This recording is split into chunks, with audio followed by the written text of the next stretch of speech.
Hey guys, tonight we're sinking deep into the quiet folds of prehistory, where the night stretches longer than any modern bedtime and the air carries the musk of damp caves and burning pine resin. You feel yourself lowering into this space where shadows dance against rock walls, and the people moving within them are not quite like you, yet not quite unlike you either. Their arms are thicker, their brows are heavy, and their chests are built like someone had set the muscle slider to maximum and snapped the knob clean off. You've just wandered into the world of Neanderthals, the absolute freaks of nature who once ruled the colder, harsher corners of this planet. And before we go further, here's your gentle reality check. If you were suddenly plopped down into their world, with your soft skin, streaming habits, and questionable cardio, you probably wouldn't last even a day. So before you get comfortable, take a moment to like the video and subscribe, but only if you genuinely enjoy what I do here. And hey, I'd love it if you dropped your location and local time in the comments. It's always fun to know where and when you're listening from. Now, dim the lights, maybe turn on a fan for that soft background hum, and let's ease into tonight's journey together. You trudge through the undergrowth, leaves crunching under your boots, or, well, the animal hide moccasins you've borrowed for this thought experiment. The air is biting cold, sharp enough to sting your lungs, and yet you can almost feel the warmth radiating ahead. A campfire flickers within the hollow of a rocky slope, and gathered around it are a handful of broad-shouldered figures. Their foreheads slope, their noses are wide, and their arms massive. You know how gym enthusiasts love to talk about functional strength? Well, Neanderthals didn't need gym memberships, they were the squat racks of prehistory. Archaeologists studying their skeletons have found evidence that Neanderthals were absurdly strong. Their bones are thicker, their muscle attachments larger, their joints built to withstand pressures that would have most of us hobbling after one bad lift. Imagine trying to wrestle one. It'd be like squaring up against a human-bison hybrid. And the strangest thing, they weren't giants. They were shorter than the average Homo sapiens of the time, usually around 5 feet 3 inches to 5 feet 6 inches, but they were built like condensed powerlifters, shorter levers, denser bones, stockier frames. If you have ever seen a bulldog and compared it to a greyhound, that's the vibe. You're the greyhound here. Picture this. You try to carry a chunk of mammoth meat, sweating, struggling, wishing you had a dolly. Meanwhile, a Neanderthal hoists it up with one arm, barely noticing the strain, and then casually walks over rocky ground with the balance of a circus performer. Their lives depended on this strength, hauling carcasses, breaking bones for marrow, dragging logs for fire. No need for kettlebells when survival itself is resistance training. Mainstream history paints them as brutish, but you lean closer and realize something subtler. This strength wasn't just random muscle, it was adaptation. Ice Age Europe wasn't the friendliest of places. Freezing winds, prowling predators, and a diet that demanded constant hunting meant your body either adapted or you didn't make it. Neanderthals were the physical embodiment of adapt or die. And here's the quirky tidbit. Some studies suggest their grip strength could have been twice that of a modern human. Twice. Imagine a handshake from one of them. You'd be crushed before you had time to politely squeeze back. That makes you think about tools, not delicate scalpel-like cutting, but the brute smashing of stone against bone to reach marrow. You can almost hear it. Crack, snap, marrow slurping like prehistoric bone broth. Delicious in their own strange way. Yet historians still argue whether this overwhelming physical power came at a cost. Some suggest their dense frames required more calories to maintain, which might have left them vulnerable in lean winters. More fuel meant more hunting, more risks, more fights with saber-toothed cats who weren't keen on sharing. So while strength kept them alive, it also tethered them to a constant cycle of eating to survive. Your metabolism might thank you for a few skip meals.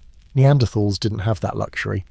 Now imagine the sensory part. You sit by the fire, your own muscles slack in comparison, watching one squat to stir embers with a thick branch.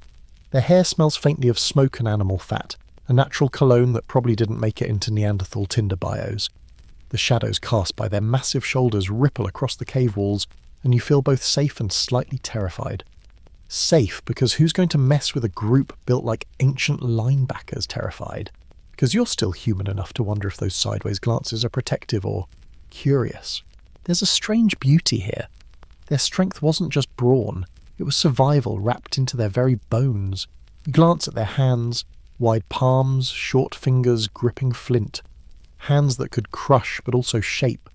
And this is the paradox that'll follow you all night. Neanderthals were nature's freakish heavyweights, But within those oversized muscles was the quiet intelligence of a species figuring out the world, one mammoth hunt at a time. And as you lean back against the cave wall, the fire humming like a sleepy heartbeat, you can't help but smile, because for once you don't need to be strong. You're simply here, watching them flex their way through history, drifting closer to sleep with every flicker of the flame.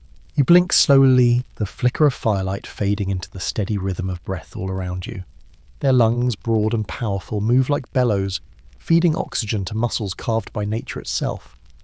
But as you glance around the cave, you notice something different from the raw spectacle of their strength.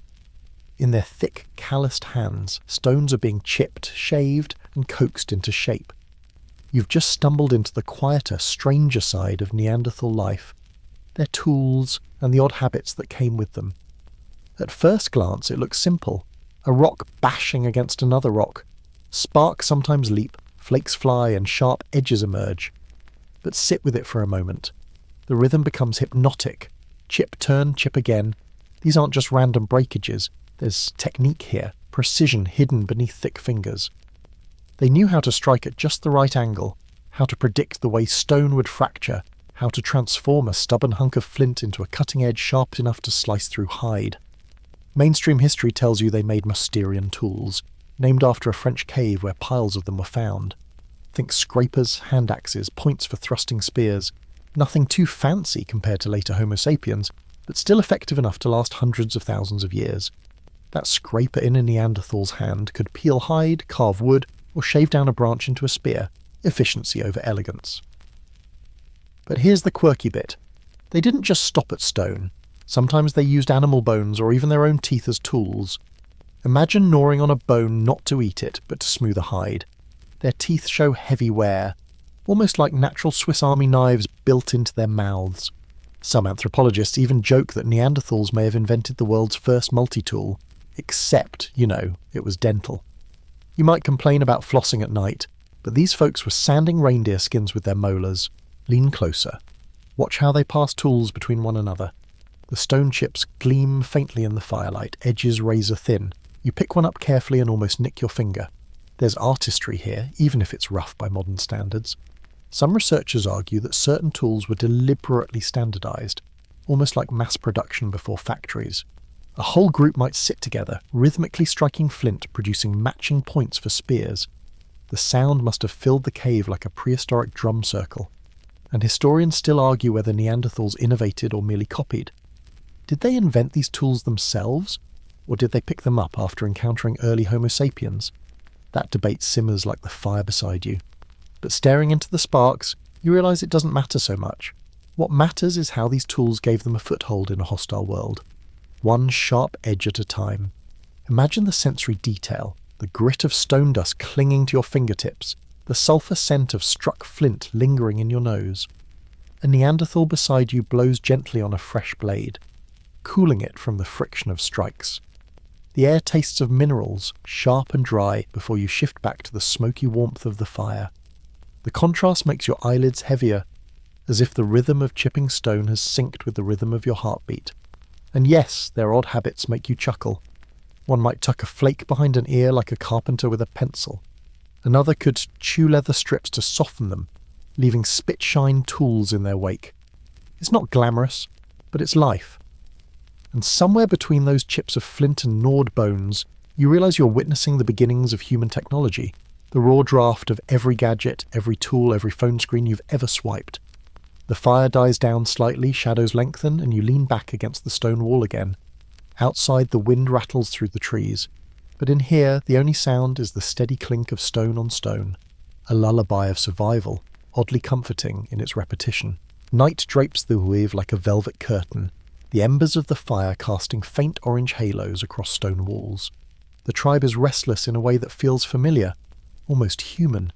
They gather, they plan, they prepare for the future, even as the present clings to survival.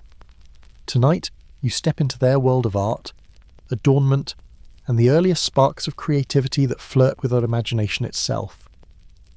Mainstream history points to evidence that Neanderthals engaged in symbolic behaviour. Shells with pigment, animal bones with engraved lines, and coloured minerals hint at a mind capable of abstraction, reflection, and maybe even pride. You watch as one figure brushes ochre across a smooth stone, pausing to examine the way it catches the firelight. It's subtle, almost meditative, less a statement, more a practice, a ritual, a whisper of self-expression. Here's your quirky tidbit. Some Neanderthal sites show evidence of tiny perforated shells, possibly worn as jewellery. Imagine a stocky, muscular figure with a delicate necklace of shells hanging from his neck. The incongruity makes you chuckle. These were formidable hunters and toolmakers, yet they fancied tiny shells like decoration. Prehistoric flair meet brute strength. Historians still argue whether these artefacts were purely aesthetic or had social and ritual significance. Were they heirlooms, status symbols, part of courtship? You watch the careful placement of shells near the fire, thinking perhaps it was all of the above. Even small gestures can carry weight, and in a world of survival, beauty and meaning often intersect. The sensory world here is delicate yet vivid. Ochre dust mingles with smoke clinging to skin and hair, fingers smear the pigment across smooth stone surfaces, leaving trails of red that catch the light like veins of fire. The faint clatter of shells against each other punctuates the quiet, playful, almost reverent atmosphere. Your own hands itch to touch the colours, to leave a mark, to participate in this small but profound act. Humour lingers as well. One Neanderthal fumbles with a shell, dropping it into the fire. Sparks fly and a companion grunts mockingly, shaking their head. Laughter rumbles deep like distant thunder, but it's warm, inclusive and somehow grounding. Even in these small moments of play and misstep, the tribe's cohesion is clear. Mistakes are shared, corrected and laughed at. A timeless rhythm of human interaction. You notice mentorship again. The elder guides the youth, showing the correct placement of pigment, the right angle for engraving, the subtle pressure needed to avoid cracking fragile shells. Knowledge is tactile here, passed through touch, gesture and patient demonstration. Historians still debate how complex Neanderthal cognition truly was, but watching this you understand. They could teach, they could learn, and they could plan beyond mere survival. The fire burns lower, shadows stretching like long fingers across the walls. A child traces patterns in dust on the floor, imitating the elders' careful lines, while adults hum quietly. There's a rhythm to it, a soft cadence of creation, reflection and guidance. You feel your own eyelids heavier, lulled by this quiet, glowing world of ingenuity and connection. And as you drift towards sleep, the ochre-stained hands, the faint shell necklaces, the laughter, and the careful patterns engraved into stone seem to whisper a profound truth. Even in a life dominated by survival, Neanderthals reached for beauty, for meaning, for something that would outlast flesh and fire. You close your eyes, imagining patterns etched into your mind, a prehistoric lullaby for the senses. The fire burns low, glowing embers pulsing like the slow heartbeat of the cave itself. You stretch out, shoulders easing against rough stone, and realize that the Neanderthals are preparing to sleep. It's not a king's chamber, no feather pillows or heated blankets, but somehow the scene feels safe, cocooned in warmth and flickering light. You're about to learn how a species that endured some of the coldest climates in human history managed the simple, underrated miracle of sleep, without freezing to death. First, the bedding. You notice the ground isn't bare stone. It's layered with animal hides, furs thick enough to sink into. Reindeer pelts, mammoth skins, and woven grasses create padding that insulates from the chill creeping up from the cave floor. You run your hand across one, rough on one side, soft and oily on the other. Imagine falling asleep wrapped in that, a prehistoric weighted blanket. It smells somewhere between musky dog and smoky campfire. Not glamorous, but effective. Neanderthals were clever in their sleeping arrangements. Mainstream history points to hearths strategically placed in caves, not just for cooking, but for heat at night. Fires weren't left to die. They were tended carefully, coaxed with embers, sometimes even carried from place to place like living torches of survival. Sleeping near fire meant protection from predators, warmth against the biting cold, and the kind of soft crackle that would put you into the deepest, coziest sleep. But here's your quirky tidbit. Evidence from ancient caves suggests that Neanderthals may have made beds of pine needles and grass layered over the hides. Pine in particular has natural insect-repelling properties, which means while you're itching from fleas in your imagination, they were snoozing relatively bug-free. Nature's own mattress topper, with a built-in pest control system.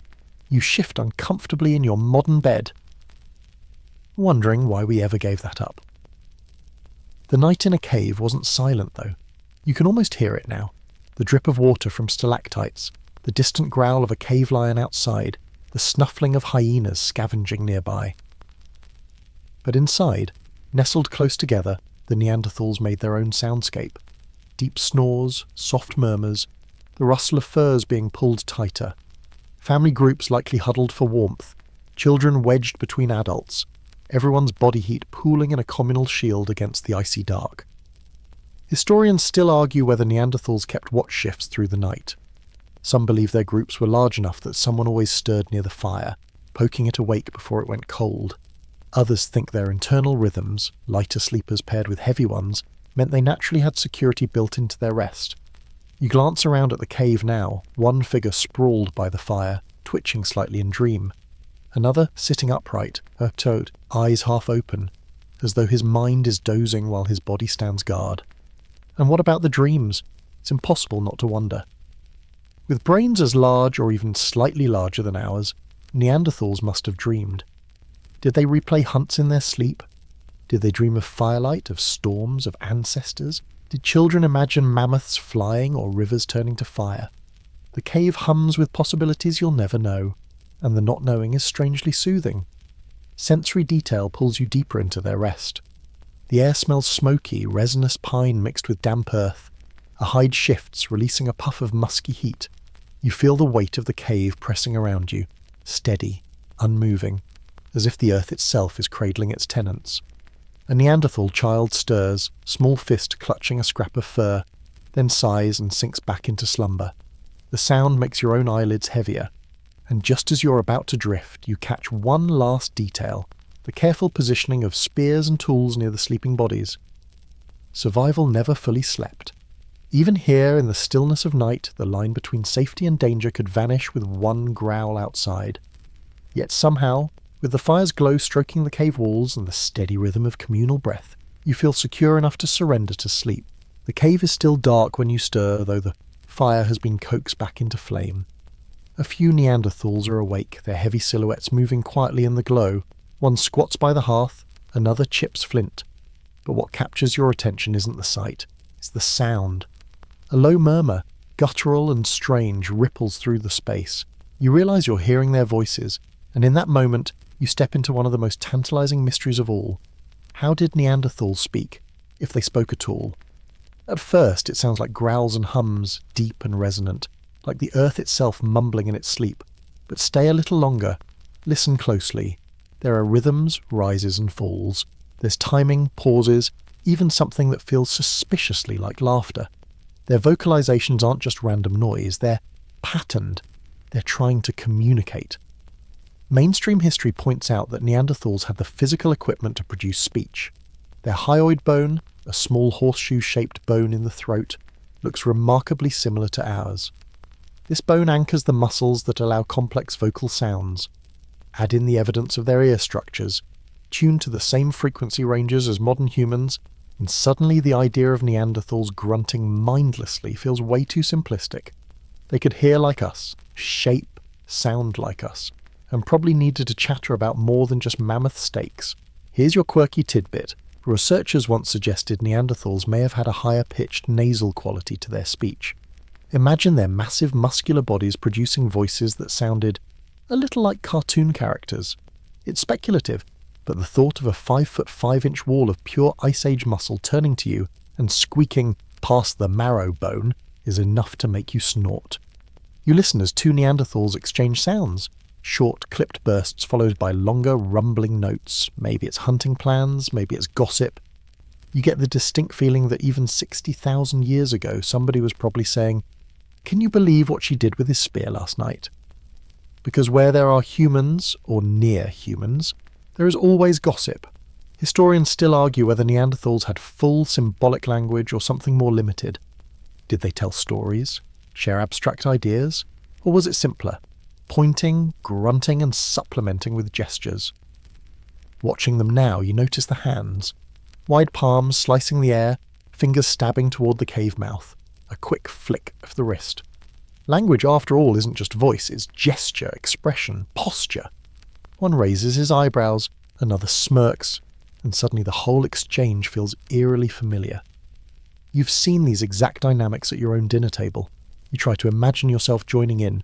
You clear your throat and attempt to sound, a guttural hum followed by a throaty ah. Heads turn. For a moment you think you've offended someone. Then one of them mimics you, exaggerating the noise until the others chuckle. Congratulations, you've just become the punchline of the first stand-up comedy routine in history. The sensory detail here pulls you into the strangeness. The echoes of voices bounce against the cave walls, layering and overlapping like the first experimental symphony. You can smell their breath, thick with last night's marrow, mingling with the smoky air. One scratches his beard and grumbles, the vibration of his chest so deep you can almost feel it in your own ribcage. But then something softer happens. A child babbles, stringing together nonsense sounds. The adults respond gently, repeating the noises, almost like a game. It feels familiar, comforting. It's bedtime lullabies, it's baby talk, it's the universal rhythm of humanity, echoing across millennia. And in that moment your eyelids grow heavy again. You lie back on the furs, voices blending into a soft chorus. Whether it's gossip, strategy, or proto-language poetry, it doesn't matter. The important thing is this. You're listening to the first whispers of language itself, curling through the cave like smoke. Words, or something like them, woven into the night, carrying you toward dreams. The hum of voices fades as the night stretches long, but when you wake again, the atmosphere of the cave has shifted. There's no laughter, no steady rhythm of tool-making or gossip. Instead, you sense a hush, a solemn weight in the air, like the walls themselves are listening.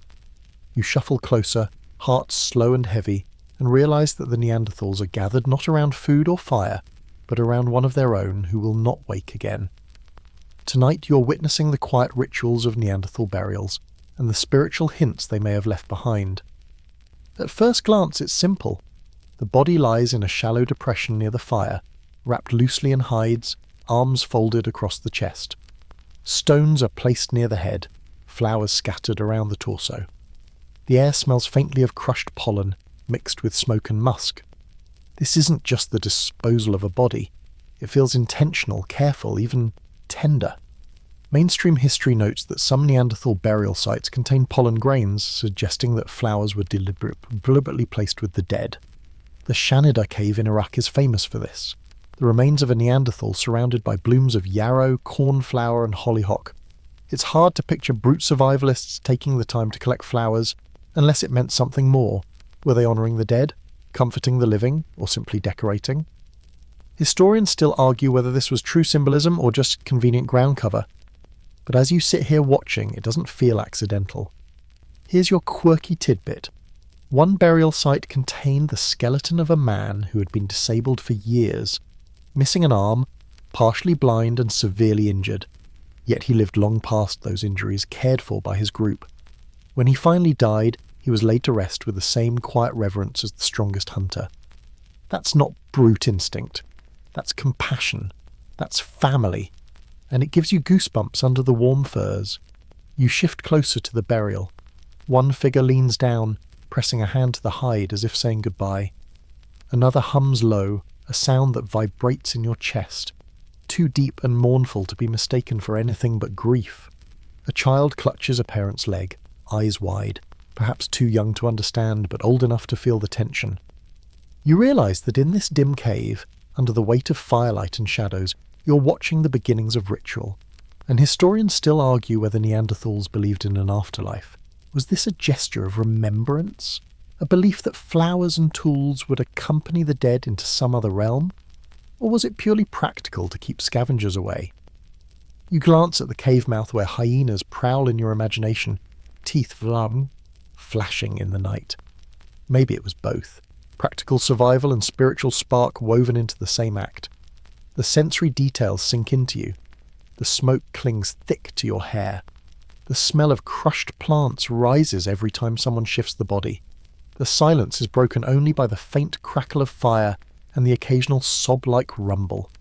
You can almost taste the grief in the air, bitter and heavy, a reminder that death was as much a companion to Neanderthals as life itself. And yet, there's a gentleness here. The flowers, the hides, the positioning of the body. It's more than disposal, it's care. You stretch out on your bedding, watching the firelight flicker against solemn faces, and for a fleeting moment, the line between you and them vanishes. You've mourned loved ones too. You've left tokens, flowers, whispered words that only the dark could carry. The act is the same, even across 60,000 years. As your eyes grow heavy again, you wonder, did Neanderthals dream of their dead, feel their presence in the flames, or believe that shadows were souls watching from the cave walls? You'll never know. But tonight you fall asleep with the image of flowers scattered in stone dust. A reminder that even the strongest freaks of nature carried hearts soft enough to grieve. The grief in the cave lingers like smoke long after the burial is done, but life doesn't pause for mourning. Soon the rhythm of survival takes over again, and you notice one thing more than any other. The fire never truly dies. Morning, noon, and especially night, the flames are coaxed, fed, and guarded like the most precious possession they own. Tonight you ease into their obsession with fire, their companion, their weapon, their experiment.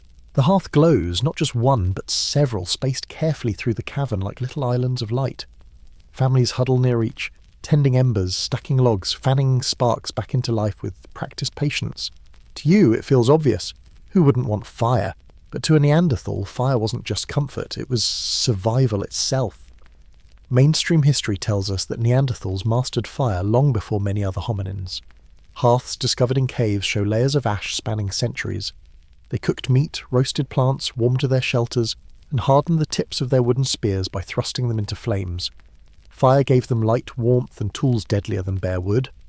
Imagine watching a stocky hunter holding a spear tip into the coals until it glows faintly, then polishing it on stone until sharp enough to pierce hide. That's prehistoric blacksmithing right before your eyes. But here's the quirky tidbit. Scientists believe Neanderthals may have deliberately collected manganese dioxide blocks, chunks of black mineral. For years people thought they used it as pigment, but recent experiments show it helps fire catch at lower temperatures. In other words, they might have been making prehistoric fire starters long before matches or lighters. You grin, picturing a Neanderthal Boy Scout striking stone, then casually sprinkling special powder to coax flames like a magician with a very limited repertoire of tricks. Still, historians argue whether Neanderthals could make fire from scratch or simply preserved it. Some think they carried embers wrapped in bark or moss from camp to camp, guarding them with near-religious care. Others think they may have mastered sparking flames with flint. Watching now, you see one squat by the hearth, strike stone against stone. And there, a spark leaps into the dry grass. He leans forward, blowing gently, until the ember flares into flame. The others murmur approval. In this world, that tiny flicker means life. The sensory immersion is overwhelming. The cave glows orange, shadows dancing in long streaks across the walls. Smoke rises, thick but comforting, threading into your hair, coating your tongue with its woody taste. The air crackles dry near the flames, yet cold still creeps in from the cave mouth. That balance, heat here, frost there, becomes its own lullaby. The fire hums like static, steady and alive. And then, the playfulness. One Neanderthal tosses resin into the flames, watching it sputter and spark, grinning like a child with fireworks. Another pokes the embers too hard, sending a spray of glowing sparks into the air. There's laughter, deep and chesty. It's not all solemn survival. Sometimes fire was entertainment, the prehistoric television, flickering images for endless nights. You settle close, hypnotized. Flames twist and lean as though whispering secrets. A child leans against their mother's arm, eyes heavy, lulled to sleep by the steady warmth. Outside, wolves howl. The sound prickles your skin, but you notice the Neanderthals don't flinch. With fire at their backs, predators seem less threatening. Fire is the wall, the weapon, the guardian. And as you let your own eyes droop, you wonder, did Neanderthals ever stare into the flames, like you do now, and see shapes, stories, visions? Did they invent myths around flickering shadows, ghosts in the smoke, gods in the embers?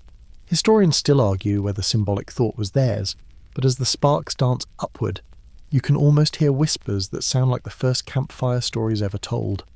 The warmth lulls you deeper.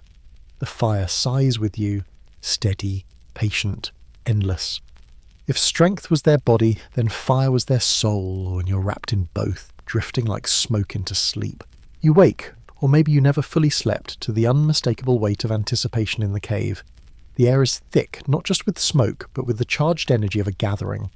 Tonight the Neanderthals aren't just keeping warm, they're transforming stone and bone into tools that will outlast lifetimes. You shuffle closer, your curiosity overriding the heaviness in your eyelids, because this is the forge of survival, their workshop of sharp edges. Mainstream fact first, Neanderthals were master toolmakers. Archaeologists call their signature style the Mysterian tradition. Carefully crafted flakes struck from flint cores, reshaped into scrapers, points and knives. What looks like a pile of rocks to you comes a Swiss Army kit in their hands. A flat flake shaves hides, a long blade cuts meat, a chunky scraper smooths wood. Each piece is tailored, not random. You watch their big hands, surprisingly nimble, as they strike stone on stone with a rhythm that almost sounds musical. Tink, pause, tink, pause. Every shard of flint flying off carries intent. Now for the quirky tidbit. Evidence suggests Neanderthals sometimes glued stone tips onto wooden shafts using natural adhesives, tree resins mixed with powdered ochre. Imagine the sticky trial and error that must have taken. Sap dribbling everywhere, fingers stuck together, muttered grunts that probably translate to, "Who invented this mess?" And yet, the result? Composite tools. Spears with stone tips sharp enough to pierce a mammoth hide. You almost want to applaud when one hunter lifts his newly hafted spear, inspecting it with pride like a modern mechanic revving an engine. But historians still argue whether they had standard designs or improvised each tool as needed. Some say Neanderthals had a mental template, a vision of the tool before they even picked up the stone. Others argue their tools were purely practical, no blueprint, just does it work good enough? Watching here, you see both. One craftsman methodically shapes a blade into near perfection. Another grabs the first sharp flake he makes, already scraping a hide with zero fuss. Both approaches keep the tribe alive. The cave fills with texture. The scrape of stone on stone is sharp and metallic. Sparks flash as flint bites back. Bones crack under pressure. Marrow extracted and split. Every sound overlaps into a gritty symphony of survival. The smell is part smoke, part rawhide, part that mineral tang of freshly split rock. You catch yourself rubbing your fingertips against your leg, almost feeling the phantom grit of stone dust that would cling to their skin. And humour bubbles even here. A youth tries to nap flint and ends up with a pebble that's more lump than blade. The others roar with laughter, not cruel but warm, slapping his shoulder as if to say, "Don't worry, rookie, you'll get it." Another Neanderthal swings his arm too hard and the flake flies off into the darkness. A muttered grunt follows, the prehistoric equivalent of, "Well, that's gone forever." It's oddly comforting, trial, error, comedy, all part of the process. What you realise slowly is that tools weren't just objects, they were extensions of memory. A well-made scraper might be handed down, retouched, sharpened, used for decades. You picture generations touching the same handle, feeling grooves worn by ancestors' hands. These tools were continuity, as essential as fire, bridging one life to the next. And then comes the part that unsettles you in the best way. One Neanderthal, older and slower, pauses after shaping a blade. He holds it up to the firelight, turns it in his hand and gazes, not with hunger or urgency, but with quiet appreciation. It's as if he sees beauty in the curve, the symmetry, the sparkle of flint. Historians still debate whether Neanderthals had an aesthetic sense, but in this moment it's hard to deny. Function blends into form, and a stone becomes more than survival. The night deepens, the fire burns lower, but the tapping continues, steady as rain. Your eyes droop, lulled by the rhythm of stone against stone. In your drifting mind, the cave becomes a workshop of stars, each spark of flint a tiny constellation.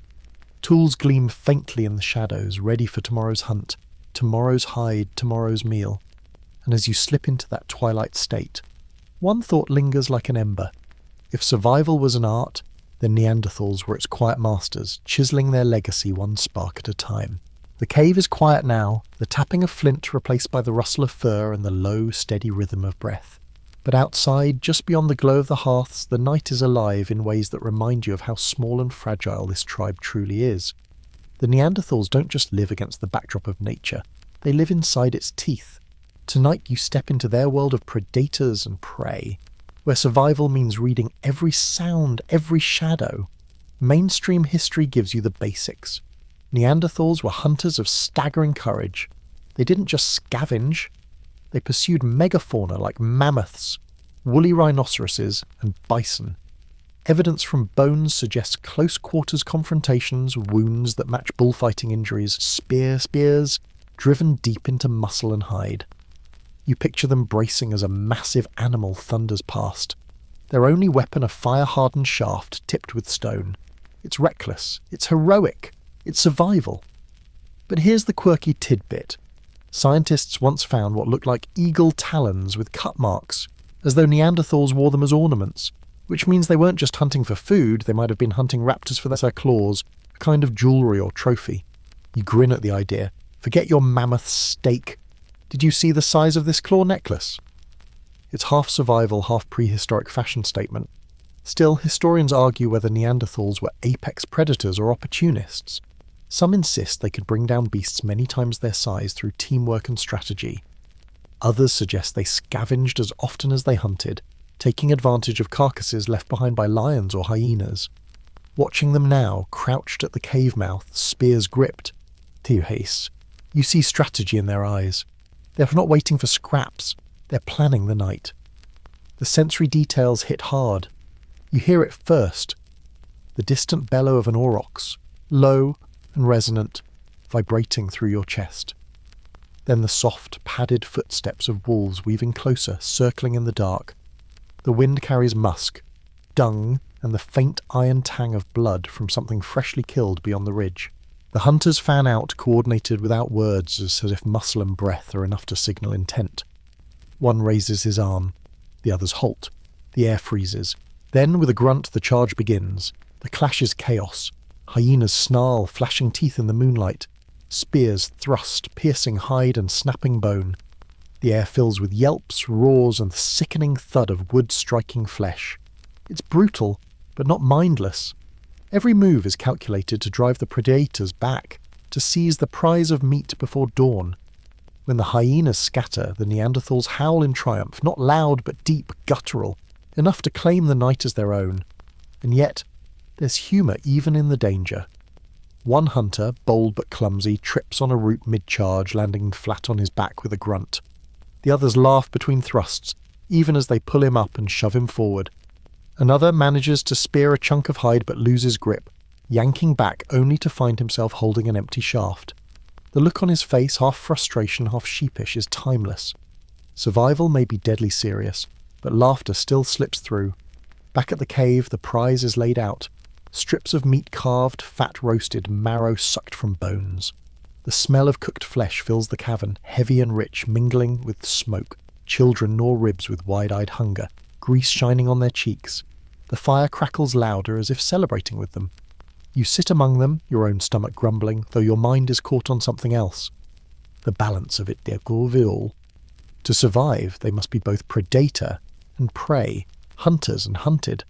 Every night could bring triumph or tragedy, every step into the dark a gamble.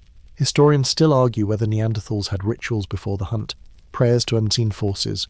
Watching them feast, you wonder if the laughter, the storytelling, the shared fire, that was their prayer. And as your eyes droop, the echoes of the hunt linger in your ears. The bellow of aurochs, the yelps of hyenas, the guttural cries of Neanderthals claiming their place in the food chain. It's a lullaby of danger, harsh yet strangely comforting. You drift knowing that in this world, survival itself is a story told every night. Dawn creeps over the horizon, pale light slipping through the cave mouth, brushing against the rough stone and furs. The night's hunt is over, the adrenaline fading like mist. You stretch, your muscles stiff from sleeping on hides, and notice the tribe gathering near the fire. Some are cleaning spears, others sharpening flint points, and a few sit quietly, perhaps nursing wounds or simply savouring the calm. But today's rhythm is different. Today you glimpse the complex dance between Neanderthals and the early Homo sapiens who share this ancient world. Mainstream history tells us that for tens of thousands of years, Neanderthals and early modern humans coexisted. They overlapped in Europe and the Middle East, sharing landscapes, sometimes clashing, sometimes exchanging tools, genes, and perhaps ideas. Fossil evidence shows that there were encounters, some friendly, some hostile. You imagine a vast plain, a few mammoths in the distance, and two groups sizing each other up like rival tribes. Strength, strategy, and wit all come into play.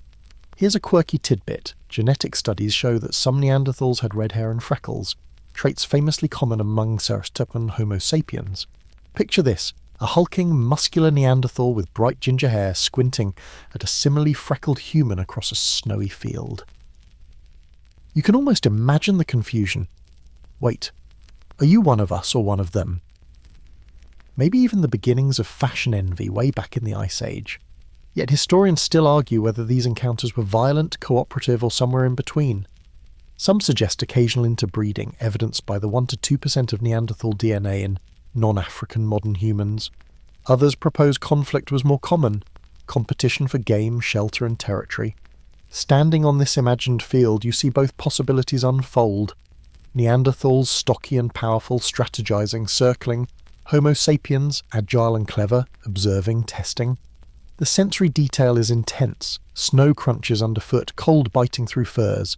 The scent of smoke from distant fires mixes with the earthy tang of damp soil and the metallic note of blood from yesterday's hunt. The wind stings your cheeks, carrying both threat and opportunity. You huddle closer to a Neanderthal, feeling the raw strength in their shoulders, a living reminder that this species was built for endurance. And then there's the drama. One Homo sapiens approaches, cautious but curious. A Neanderthal steps forward, massive arm outstretched, not in aggression, but to gauge intent. The standoff stretches, tension whoppers a flint spear, before the human offers a small piece of flint, or perhaps food. The gesture is met with cautious acceptance, a tentative handshake between species. It's like the earliest reality TV, alliances and rivalries playing out under an indifferent sky. You can't help but notice family dynamics too. Neanderthal children cling to their parents, eyes wide, learning to navigate these encounters. Adults gesture, whisper, laugh quietly when tensions ease, or snap sharp warnings when danger approaches. Love, fear, pride, and strategy, interwoven in the daily grind of survival. The scene is chaotic yet structured, instinctive yet thoughtful. Historians still debate why Homo sapiens ultimately outcompeted Neanderthals. Was it superior intellect, social cohesion, or simply luck with climate change? Watching them now, you understand the delicate balance. Neanderthals had brute strength, resilience, and ingenuity, but Homo sapiens brought innovation, flexibility, and perhaps a touch more cunning. The outcome seems inevitable in hindsight, but in this frozen moment, the two species stand equal on the plain. As your eyelids grow heavy again, the scene blurs. Snow, firelight, shadows of both species, the hum of wind across frozen plains. You sense the ebb and flow of coexistence, sometimes violent, sometimes tender, always precarious. And in this quiet, suspended moment, you realise that history isn't just dates and bones. It's encounters, stories, and choices that echo into you, right here, right now. The wind carries a colder bite now as the sun sinks lower, painting the cave entrance with a muted orange glow. You notice the subtle ways Neanderthals manage their environment, the way they stack rocks to block drafts, the careful placement of furs to soak up warmth, the constant attention to fire maintenance. It's an orchestration of survival that runs seamlessly, almost unnoticed, until you watch closely. Tonight, you see them tending to one of the stranger aspects of their lives: hygiene, health, and grooming. Mainstream history reveals that Neanderthals had surprisingly sophisticated practices for personal care. Teeth, for example, tell a story of abrasive powders and chewing sticks, evidence they used tools not just to hunt but to clean themselves. The wear patterns on their molars suggest repeated scraping and filing, likely with the same flint they used for tools. You can almost picture a Neanderthal pausing from work, picking up a small twig, and meticulously cleaning, not for more vanity, but to maintain function, health as survival. Here's the quirky tidbit. One Neanderthal site shows evidence of ornamentation that may include body paint or pigment applied to skin or hair. Imagine a hulking figure, muscles rippling, adorned with streaks of ochre across the face or arms. It's not just decoration, it might signal social status, mating readiness, or group identity. You can almost hear someone muttering, "That's not subtle, Harold," and the recipient grinning anyway. Even Ice Age humans had flair. Yet historians still argue whether these pigments were symbolic or purely functional, perhaps used as sunscreen or insect repellent. You can feel the duality in your mind. A bright stripe along the brow might keep the sun from burning, but it could also whisper, "I'm strong, I'm skilled, I belong." The line between practicality and expression blurs beautifully in their world. The sensory elements tug at you. You notice the subtle scent of resin mixed with smoke, the gritty texture of stone and ash under fingers, the faint tang of dried blood mingling with sweat. A Neanderthal runs a stone across their hair to remove lice or debris, and you realise that survival isn't just about strength or hunting, it's about the minutiae, cleanliness, comfort, and small rituals that make life livable in harsh climates. And humour appears again in the small moments. One individual splashes a little water from a shallow pool onto his face, grimacing at the icy sting, while a companion snickers at the reaction. A child experiments with ashes, smearing them across the cheeks of another, then recoils when the adult shakes their head. Even in a world dictated by survival, play, mischief, and laughter persist. You start to notice patterns in movement. Limbs stretch and flex with purpose, posture maintained for efficiency. Injured members are aided, carried, or supported. That same man with a missing arm from years prior still participates, adapted to life in ways that are creative, patient, and compassionate. Historians still debate the extent of Neanderthal care, but evidence points strongly to a society where survival was communal. The cave hums with life, each breath synchronized with the next. The fire crackles gently, throwing long shadows across the walls where furs and tools rest. You feel your own body ease into the rhythm, sensing the logic of daily care, the brushing, the scraping, the nudges to fellow tribe members. Life here is methodical, repetitive, yet rich in small pleasures and quiet triumphs. And as your own eyelids grow heavy again, you imagine that Neanderthal brushing ash from their hair, or carefully rubbing a sore muscle, unaware that their simple acts of self-care, their little rituals of cleanliness and comfort, would echo across tens of thousands of years as evidence of intelligence, adaptability, and care. You drift into that slow hum of firelight and breath, understanding that survival is made not just by strength, but by attention, by care, and by the tiny human touches that persist across time. The cave grows quieter now, shadows stretching longer as the fire dims to embers. Outside, wind whistles across frozen plains, carrying the scent of distant prey and damp earth. Inside, life continues at a slower pace. You notice the tribe engaging in something that might seem mundane, but to them it's crucial: tool maintenance, repair, and adaptation.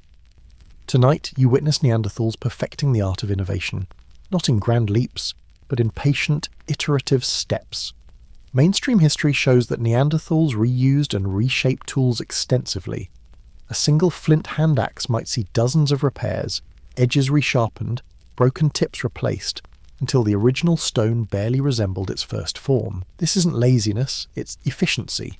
Stones were finite resources, and survival demanded adaptability. You watch as one individual carefully chips away at an edge, flake by flake, until the blade regains its lethal precision. Here's the quirky tidbit. Experimental archaeologists have discovered that some Neanderthals may have intentionally created asymmetrical tools, edges deliberately irregular, to optimize cutting in very specific tasks like scraping hides or sawing through sinew. Imagine holding a deliberately wonky knife and thinking, well, it doesn't look right, but it sure works. That's ingenuity, Ice Age style. Historians still argue whether Neanderthals innovated in the abstract or simply refined existing methods.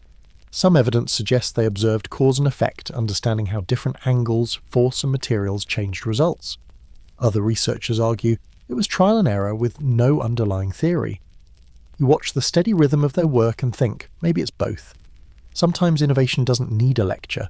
It just needs patience, observation, and a steady hand. The sensory detail is hypnotic. Flint chips scatter across furs, catching faint glimmers of ember light. The air smells faintly metallic, mixed with the resinous tang of smoked hides. The repeated tap-tap-tap of stone on stone blends with the low crackle of fire, forming a lullaby of labour.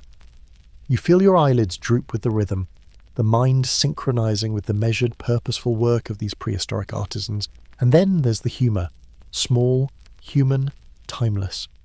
One young Neanderthal misjudges a strike, sending a flake flying into a companion's hair. A growl erupts, followed by laughter tisse, chesty and deep, echoing off the walls. Another grumbles as his edge snaps mid-task, muttering a string of sounds that are probably hit the first recorded, "Ugh, not again." Even in the harshest environment, they find space for comedy, small frustrations and shared amusement. You notice cooperation too. Tools are shared, repaired collaboratively, lessons taught patiently. An elder shows a child the precise angle for striking, guiding their hands with a touch that's both firm and gentle. These interactions are as important as the tools themselves, knowledge passed from one generation to the next. Historians still debate the extent of teaching in Neanderthal societies, but watching this, you see the beginnings of mentorship, of legacy, of culture itself. The fire sputters, embers rising like tiny glowing insects. You sink deeper into the furs, lulled by the combined sounds of labour, laughter and low murmurs. The flickering light illuminates faces hardened by survival, softened by care, and as your own breathing slows, you realise that innovation, humour, cooperation and patience, these are the quiet forces that allowed Neanderthals to thrive for tens of thousands of years, long before history would recognise them as anything more than shadows on a stone. Night drapes the wave like a velvet curtain, the embers of the fire casting faint orange halos across stone walls. The tribe is restless in a way that feels familiar, almost human. They gather, they plan, they prepare for the future, even as the present clings to survival. Tonight, you step into their world of art, adornment, and the earliest sparks of creativity that flirt with our imagination itself. Mainstream history points to evidence that Neanderthals engaged in symbolic behaviour. Shells with pigment, animal bones with engraved lines, and coloured minerals hint at a mind capable of abstraction, reflection, and maybe even pride. You watch as one figure brushes ochre across a smooth stone, pausing to examine the way it catches the firelight. It's subtle, almost meditative, less a statement, more a practice, a ritual, a whisper of self-expression. Here's your quirky tidbit. Some Neanderthal sites show evidence of tiny perforated shells, possibly worn as jewellery. Imagine a stocky, muscular figure with a delicate necklace of shells hanging from his neck. The incongruity makes you chuckle. These were formidable hunters and toolmakers, yet they fancied tiny shells like decoration. Prehistoric flair meet brute strength. Historians still argue whether these artefacts were purely aesthetic or had social and ritual significance. Were they heirlooms, status symbols, part of courtship? You watch the careful placement of shells near the fire, thinking perhaps it was all of the above. Even small gestures can carry weight, and in a world of survival, beauty and meaning often intersect. The sensory world here is delicate yet vivid. Ochre dust mingles with smoke clinging to skin and hair, fingers smear the pigment across smooth stone surfaces, leaving trails of red that catch the light like veins of fire.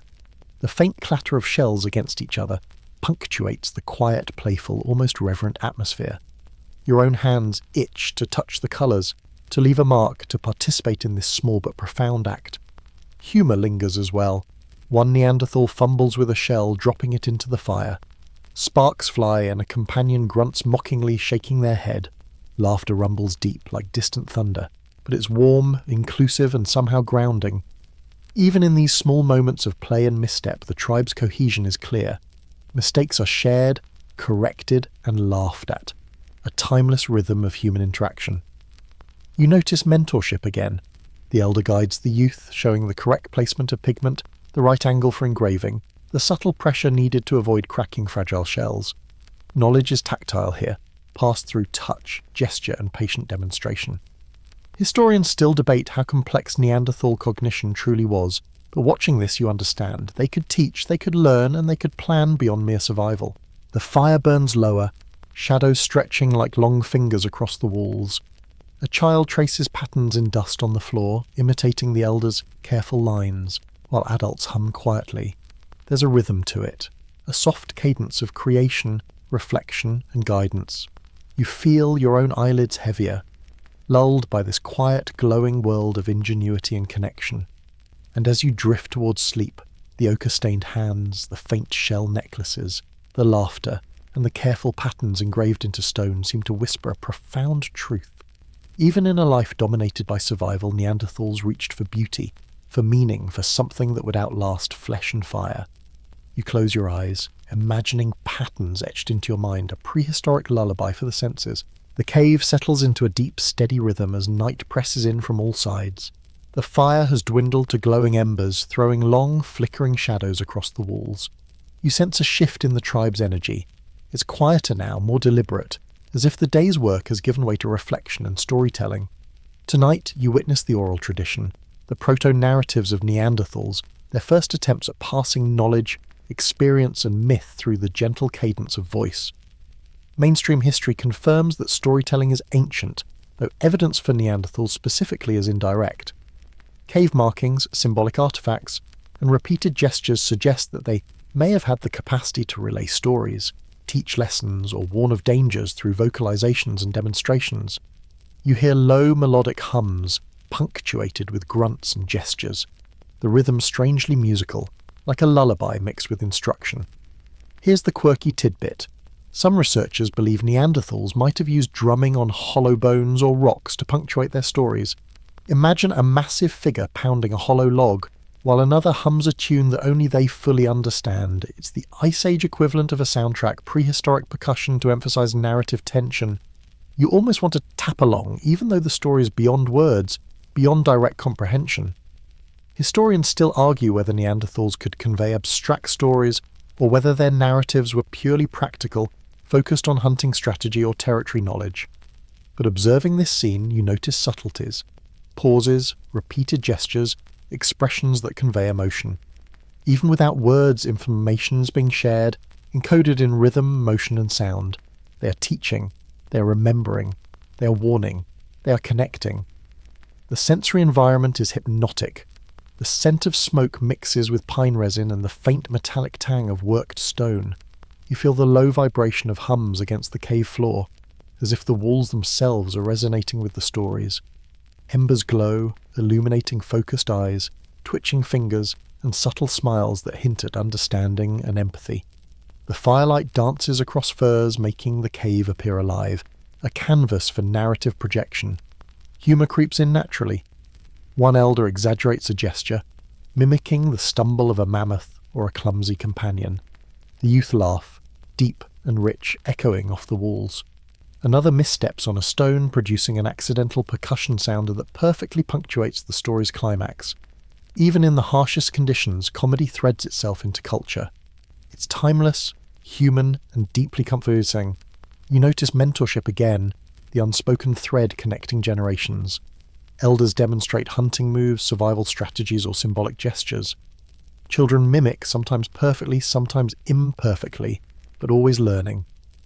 Historians still debate the cognitive limits of Neanderthals, but here the evidence is tactile, visual, and vocal. Learning is happening, narrative is shared, and the line between survival and culture blurs beautifully. As you relax on furs, soot-smudged and sleepy, the cave feels less like stone and more like a living organism. The stories, the hums, the gentle laughter, and the warm glow of embers all merge into a slow, comforting rhythm. You drift with it, feeling the echo of millennia of human experience reverberate in your chest. Tonight, storytelling is both instruction and meditation, a lullaby carried in voice, gesture, and attention.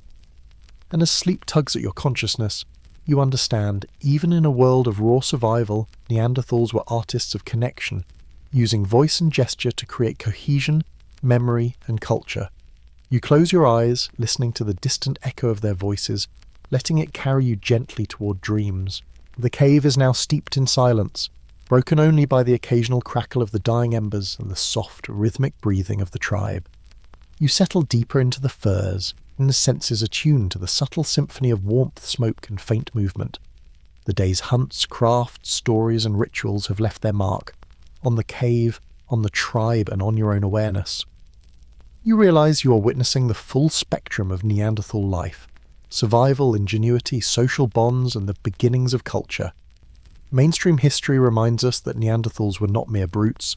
They were adaptable, intelligent, and capable of abstract thought. Their communities, though small, demonstrate cooperation, care for the injured, ritualized burial, and even early symbolic behavior. Watching them now, you notice how every action, tending the fire, preparing tools, teaching the young, is intertwined with the survival of the group, yet softened by gestures of empathy and play. Here's the quirky tidbit. Some Neanderthal caves show traces of ochre art that may have decorated walls in abstract patterns, perhaps to signal territory, commemorate events, or simply for aesthetic pleasure. Imagine a hulking Neanderthal carefully daubing pigment across stone, pausing to examine the way the firelight dances across it. A creative moment in a harsh, frozen world, a reminder that even amid struggle, the human, or near-human, need for expression persisted. Historians still argue about the depth of Neanderthal cognition. Did they possess imagination akin to modern humans, or were their symbolic acts more practical or ritualistic? Observing them now, you see gestures that suggest reflection, memory, and intentionality. Even if abstract thought was nascent, the seeds of culture are unmistakable. Their world is tangible, tactile, and rich with meaning. The sensory tapestry wraps around you. The air is warm from lingering embers, smoky with resin, and faintly musky from furs and bodies. The subtle creak of wood, the occasional soft grunt, and the gentle rustle of hides form a lullaby that resonates deeply. Shadows dance across the walls, echoing previous activities, the hunt, the fire, the playful missteps, and the quiet rituals of care.